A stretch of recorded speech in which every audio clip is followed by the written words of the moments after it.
আমি Sherina, welcome to my channel. আশা করি আপনারা খুব ভালো আছেন। আপনাদের সামনে হাজির হয়েছি আবার এক নতুন রেসিপি নিয়ে। শীতকাল মানেই বোধহয় মনে পড়ে যায় কড়াইশুঁটি। আর এই শীতকালের সকালে কড়াইশুঁটির কচুরি আর আলুর দম থাকলে শীতের সকালটা একেবারে জমে যায়।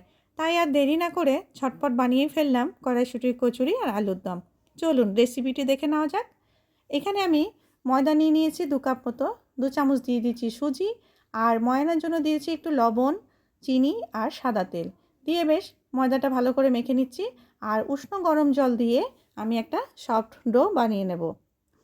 বেশ ভালো করে ময়দাটা আমি একটু মেখে নেব। এবার এটাকে আমি আধ ঘন্টা রেস্টে রাখবো, তাই ওপর থেকে আমি একটু তেল লাগিয়ে দিলাম যাতে ময়দাটা ওপরটা শুকিয়ে না যায়। তেল লাগিয়ে এটা আধ ঘন্টার জন্য আমি রেস্টে রেখে দিচ্ছি। এবার চলুন আলুর দমটা বানিয়ে নিই।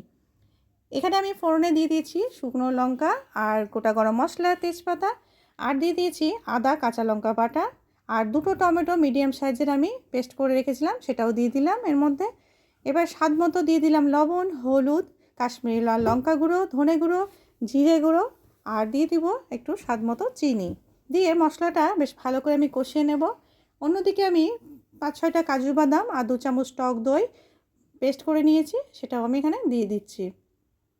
এবার সবগুলোকে বেশ ভালো করে আমি কষিয়ে নেব। মশলাটা বেশ ভালো করে কষিয়ে নিতে হবে। মশলা থেকে তেলটা বেরিয়ে আসলে আমি আলুগুলো দিয়ে দেব।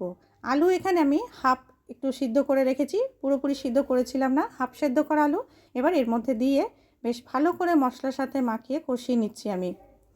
আলুটা কষানো হয়ে গেলে দিয়ে দিলাম 1 কাপ মতো জল।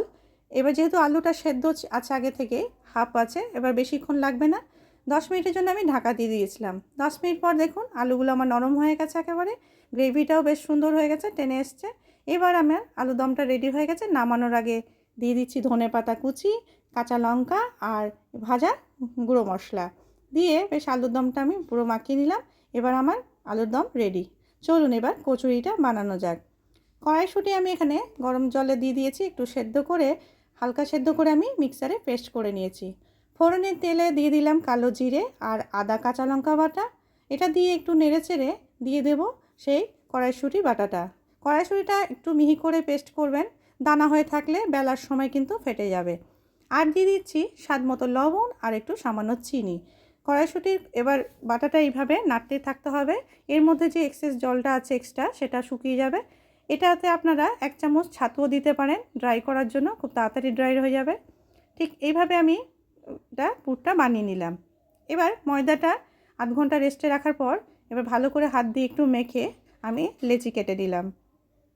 লেচিটা ঠিক হাত দিয়ে এইভাবে চেপে চেপে মানে সাইডগুলোকে বেশ চেপে চেপে পাতলা করে দিতে হবে। ঠিক এই মতো একটু পকেট মতো বানিয়ে মাঝখানে কড়াইশুঁটির যে পুরটা সেটা দিয়ে দিলাম, দিয়ে মুখটা বেশ ভালো করে চেপে চেপে আমি বন্ধ করে দিলাম। এবার হাতে বেশ এইভাবে ঘুরিয়ে নিয়ে আমি এবার ওপর থেকে এইভাবে একটু প্রেস করে নিচ্ছি যাতে ভেতরে পুরটা চারিদিকে ছড়িয়ে যায়। এবার একটু তেল লাগিয়ে আলতো করে আমি এটাকে বেলে নেব। ঠিক এইভাবে আমি প্রত্যেকটা কচুরি বানিয়ে নিয়েছি। এবার এগুলোকে ভেজে নিব। কড়াই তেল গরম হয়ে গেছে, এবার আমি কচুরিগুলো দিয়ে দিচ্ছি। একটা একটা করে কচুরিগুলো আমি ভেজে নেব। বেশ আস্তে আস্তে দেখবেন এইরকম ফুলে উঠবে, একটু প্রেস করলেই চামচ দিয়ে পুরোটাই ফুলে যাবে। ঠিক এপিট ওপিট করে নিয়ে একটু লালচে করে করে আমি প্রত্যেকটা কচুরি ভেজে নিয়েছি।